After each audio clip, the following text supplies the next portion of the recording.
السلام عليكم. ازيكم يا حبايبي؟ عاملين ايه؟ يا رب تكونوا بخير وبافضل حال. هنسمي بالله ونصلي على رسول ونقول بسم الله، اللهم صل وسلم وبارك على سيدنا محمد وعلى اهله وصحبه اجمعين. النهارده نعمل حاجه حلوه قوي. كنا زمان بيعملوها لنا لما يحبوا يجمعونا ويقعدونا كده، يقولك احنا هنعمل لكم بسيسه بالبرتقال. طبعا البسيسه اتنست، انا شايفه ان مفيش حد بيعملها ولا حد بيتكلم عليها خالص يعني. ودقيق الذره موجود والله اهو.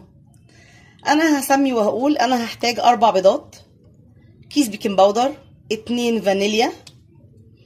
المجات هعايرها بالسوائل، يعني مج سكر، عصير برتقان، زيت. ما عندكوش عصير برتقان يا جماعه مفيش مشكله، اي عصير برتقان اذا كان تانك او فروتي يمشي، وبيدي نفس النكهه والطعم والريحه وبيبقى حلو والله.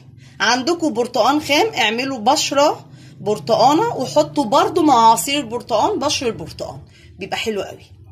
وهحتاج كوبايتين دقيق ذره وكوبايه دقيق عادي. انا نخله الدقيق العادي وحطاه وعايراهم في الكوبايات. تمام. في ناس بتحب تحط كوبايه ونص دقيق ذره وكوبايه ونص دقيق عادي، اللي يريحكم. بس انا طبعا عشان احس بطعم البسيسه لازم الدقيق الذره يغطي على الدقيق العادي. تمام. هنسمي بالله وهنقول اول حاجه هنبدا بيها الخلاط. هجيب خلاطي كده واحط فيه كل حاجه. تمام. يا حبايبي، اول حاجه انا حطيت السكر اهو، ادي العصير، ادي زيت. هحط كل المقادير اللي هضربها في الخلاط مع البيض، هحطها في الخلاط وهضربها. ادي البيض برضو،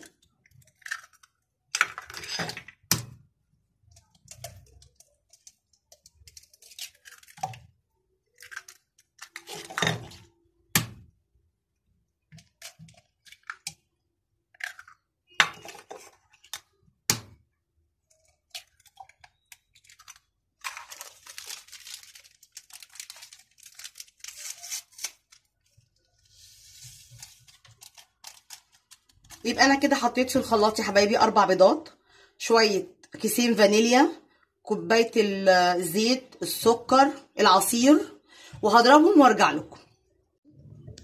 يا حبايبي انا ضربته. تمام. هحط برضو الدقيق بالتدريج.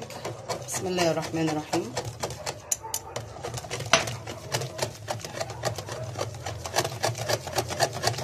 كل ما يختفي تحطي عشان ما يبقاش كتير بتكلكع منك.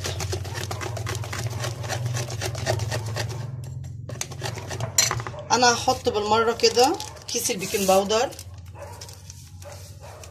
انا بصراحه بحب الكيك شيف بصراحه في كل حاجه.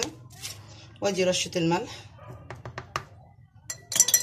وهقلب. هنزل بالدقيق.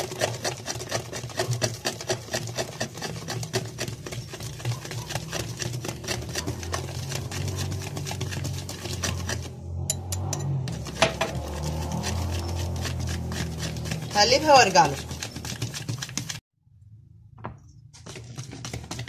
يا حبايبي كده خلاص انا خلصتها كلها اهي. بصوا يا حبايبي على حسب السوائل اللي انت حطيتيها. لو لقيتيها سايله حطي شويه دقيق ذره تاني، لقيتيها مظبوطه خلاص. يعني انا حطيت مثلا قد معلقه كده او معلقتين دقيق ذره تاني، لان انا بحب سمكها يبقى حلو، يعني زي ما انتم شايفين كده يبقى تقيل. وخصوصا ان انا ما شاء الله عامله مجات مش عامله كوبايات من اللي هي بتاعت الشاي العاديه يعني. انا كده خلاص خلصتها اهي. انا مجهزه الصينيه بتاعتها. طبعا انا قلت لكم في الصواني انا بحط زيت وبدهنه وبعد كده بحط دقيق واقعد ارحله لحد ما الصينيه كلها تاخد الدقيق. تمام. بسم الله الرحمن الرحيم. بسم الله. انا جايبه الصينيه دي كبيره ما شاء الله عشان انا عارفه ان انا عامله كميه كبيره ما شاء الله. دي برضو يا حبايبي هتاخد حوالي 35 دقيقه. تمام.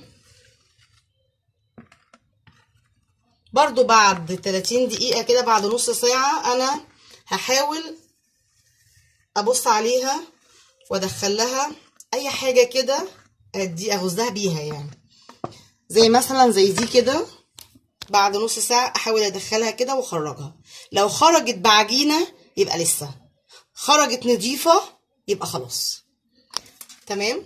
انا برضو اول ما اخرجها واخلص تسويتها هوريها لكم ان شاء الله وتشوفوها معايا لما تخرج. اهي يا حبايبي، اهي دي البسيسه طلعت ما شاء الله، بس هي اتحمرت طبعا قوي، بس كده كده احنا بنحبها متحمره يعني. اهي انا هحاول اقطعها برضو قدامكم ما شاء الله طبعا.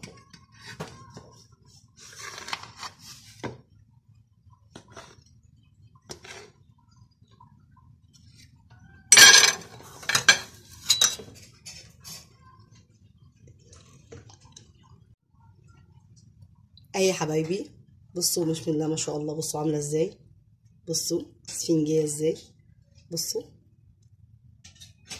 ما شاء الله جميله جدا. اهي اهي طبعا انا عشان مكبره في الصينيه ما شاء الله. اهي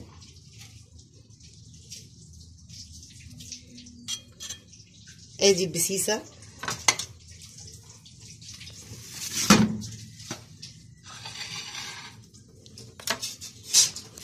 اديني طلعتها، ما خدتش نص ساعه.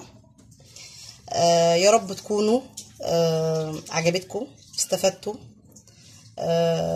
والله ريحتها جميله جدا جدا. بصوا انا بس مش عايزه اطلعها، بصوا سواها عامل ازاي ما شاء الله. بصوا بصوا عامل ازاي، بصوا ولسه سخنه والله العظيم. بصوا ما شاء الله جميله، وريحه اليوسفي اللي انا زودته عليها حلوه جدا. وده كانت طبقنا اليوم البسيسه، ويا رب تكون استفدتوا. وما تنسوش تشتركوا لي في القناه وتفعلوا الجرس وتدعوا لي دعوه من قلبكم بالله عليكم. والسلام عليكم ورحمه الله وبركاته.